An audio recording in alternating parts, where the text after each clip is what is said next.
Hey guys, and welcome back to ScarletSprites. I thought I'd talk some arcade stuff again today for a little bit. I really haven't shown the Virtua Cop 2 cabinet that I picked up last summer too much, mostly because there are some things on it I want to keep working on. That's kind of irrelevant for today's purposes. One of the things I often hear people say is that they can't imagine having a full-sized arcade machine that only plays one game. I've tried to illustrate in the past that that doesn't necessarily have to be the case. Obviously, when we are looking at the Neo Geo 4 slot, that's one of the largest positives from both back in the day as well as now. To switch games, you simply swap a cartridge. One machine and you have the ability to play the entire Neo Geo library. You can even buy or print your own mini marquees if you want to complete the look when you change your lineup. My Astro City is JAMA wired, which is fairly common. This means you can plug any JAMA board right into the harness and be off and running. I also have the Darksoft multi-kit running on my Capcom CPS2 board, giving me full access to the entire CPS2 library. Similarly, for the Blast City, some of you may recall the Naomi NetBoot video I did a few years ago showing how to use a Raspberry Pi to load games onto the Naomi 2 hardware. You can even send Atomis Wave games over as well, which gives you access to two great arcade system libraries on one arcade machine. So you guys kind of get the idea here. You don't have to be limited to a single game on an arcade machine. You can swap in other boards, carts, or even use a multi-kit. But what options do you have for something like Virtua Cop? Now, I got this pretty cheap. It was $4.50, and at that price point, the boards and guns are honestly probably worth that themselves. I love Virtua Cop and the Sega Virtua era of arcades, so I really didn't mind all that much if this was a dedicated game. But you know that's not really my style to just concede, and I started wondering if another Sega favorite, House of the Dead, might be able to be played in this cabinet.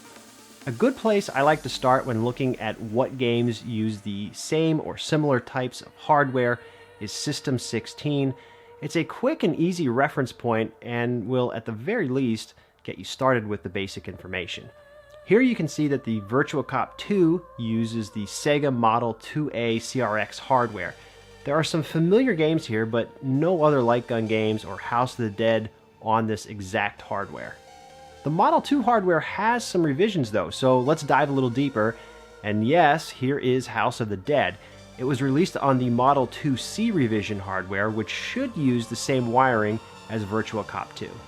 Now, as a side note, I also saw the game Behind Enemy Lines listed in this revision, and I have zero recollection of this game. I wondered if this was based on the Owen Wilson movie, but the game predates that film by about 3 years. I have never played this, but am curious if any of you remember seeing or playing it. I'm going to have to do a little Googling on this one. And this is just another fun side benefit of System 16. You can often find games you've long forgotten about or never even knew existed that are running on your favorite hardware types. So the three of you out there who follow me on Instagram may have noticed that I grabbed a House of the Dead board back in October. My plan was to have it set up for Halloween and have the arcade be a little seasonal. I like popping in Nightmare in the Dark on the Neo Geo and having Darkstalkers loaded in on the Astro City as well during that month. Well, the House of the Dead board arrived and was a bit of a disappointment.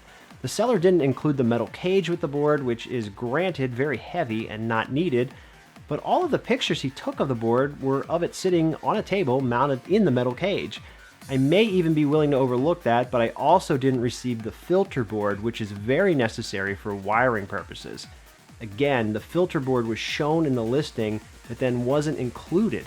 All this to say, I had to send everything back to the seller to get a refund, and then had to go back out on a hunt for another House of the Dead board.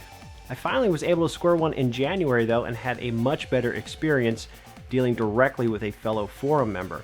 This time, no metal cage with the filter board was included with the PCB, so there should be no issues with setting this up. Since there was no eBay involved, this was also cheaper than the eBay listing I just mentioned. So here's a look at the Virtua Cop 2 board inside the cabinet. Facing us is the filter board with all the wiring connections we keep talking about. Now you remember the standard JAMA harness that you can use on the Astro City to simply plug and play new boards, right? Well, Sega said, fuck that. That's way too easy. Let's use filter boards and have multiple unique wiring connections running to every board. Now, I'm half joking, of course, because at this time in the late 90s, games were really starting to evolve and the 3D era was inevitable. The hardware needed to run these games in turn became more sophisticated, and so adaptations to the once standard wiring had to be made in some cases. Hopefully you can see on the Virtua Cop 2 filter board, each of the connections are labeled CN and then a number, and most even have a short description telling you what they're used for. You'll notice that once all of the connections are off, we can see that the House of the Dead filter board and the Virtua Cop 2 filter board are not a one-to-one match. And that's okay though, because despite that, they do still use the same wiring. The wires simply just go to different locations on the House of the Dead filter board, no big deal. Now ideally I'd mount this board inside the cabinet. You really don't want this just laying on the back edge like this. It can put strain on the PCB, make it warp, or it can slip and fall. You certainly don't want that, but again, this is just for quick demonstration purposes of the video. And here's where you always end up crossing your fingers and hoping the arcade gods have blessed you. I flip the switch and then walk around to see how we did. And yeah, House of the Dead is now up and running in the Virtua Cop 2 cabinet.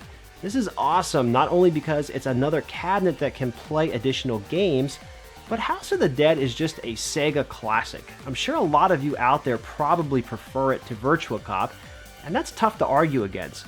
Both games are really shining examples of what Sega had to offer arcade goers in the late 90s, and while Virtua Cop would sadly see just one more installment, House of the Dead spawned several more sequels, including Scarlet Dawn, which just released in 2018. That's it for today, guys. Just a quick demo on how easy it is to get House of the Dead up and running in my Virtua Cop 2 cabinet. Feel free to leave any thoughts below in the comments, especially if you've played that Behind Enemy Lines game. I'm really curious about that. I feel like I'm living in an alternative universe because I only remember the movie, and there was a movie, right? This isn't some Mandela effect where the game exists and not the film, right? Don't forget to like and subscribe, and I will catch you guys all next time. Owen Wilson's an actual actor too, right?